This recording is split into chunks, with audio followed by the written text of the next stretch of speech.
अस्सलाम वालेकुम व्यूवर्स, क्या हाल है। उम्मीद करते हैं आप सब खैरियत से होंगे। अल्लाह आपको तमाम परेशानियों, मुसीबतों और आफतों से महफूज रखे और आपकी तमाम जायज़ हाजात, दुआओं और मकासद को पूरा फरमाए, आमीन। आज के हमारे डे इस्लामिक चैनल पर आप सबका खुश आमदीद। आज का हमारा मौजू है ख्वाब में उम्रे पर जाने के हवाले से। इसकी मुख्तलिफ सूरतें हैं और उसकी मुख्तलिफ ताबीरें हैं। मसलन उम्रे पर जाना, तवाफ़ करना, सर मुंडवाना, एहराम बांधना, इबादत वगैरह करना और इसके अलावा इससे रिलेटेड और भी कई सूरतें हैं। अगर आप इन तमाम सूरतों की ताबीरों को जानना चाहते हैं तो इस वीडियो को आखिर तक लाजमी देखें। और इससे पहले अगर आपने अभी तक हमारे चैनल को सब्सक्राइब नहीं किया तो सब्सक्राइब करें और साथ में लगे बेल आइकन के बटन को ज़रूर दबा दें ताकि हमारी हर नई आने वाली वीडियो आप तक पहले पहुंच सके। तो चलिए आइए शुरू करते हैं हमारे आज के मौजू ख्वाब में उम्रा करने के हवाले से। ख्वाब में उम्रा करना या उम्रे पर जाना यह बुजुर्गी पाने, बेहतरी हासिल होने और उम्रे पर जाने की दलील है।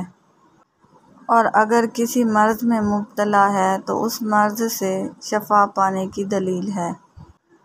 ख्वाब में उम्रे पर जाते हुए अपने आप को देखना, इंशाअल्लाह किसी बुज़ुर्ग की ज़ियारत होगी, इल्म में तरक्की होगी और बेहतरी की तरफ जाने की दलील है।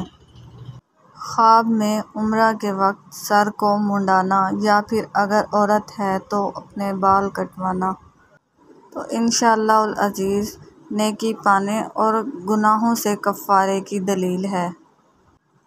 ख्वाब में उम्रा या हज के लिए एहराम बांधना गैर शादीशुदा के लिए शादी होने की दलील है।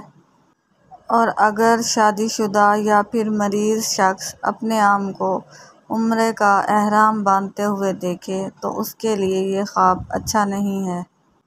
उसको चाहिए कि वह सदका करे, क्योंकि सदका आने वाली मुसीबतों को टाल देता है। अगर कोई शख्स ख्वाब में देखता है कि वो बैतुल्लाह का तवाफ़ कर रहा है तो इसकी ताबीर ये है कि इंशाअल्लाह उसकी दिली मुराद पूरी होगी, अल्लाह पाक उसका इज़्ज़त व मर्तबा बुलंद फरमाएंगे। अगर आपको हमारी वीडियो पसंद आती है तो इसको लाइक करें और सदका जारिया समझकर दूसरों के साथ शेयर करें।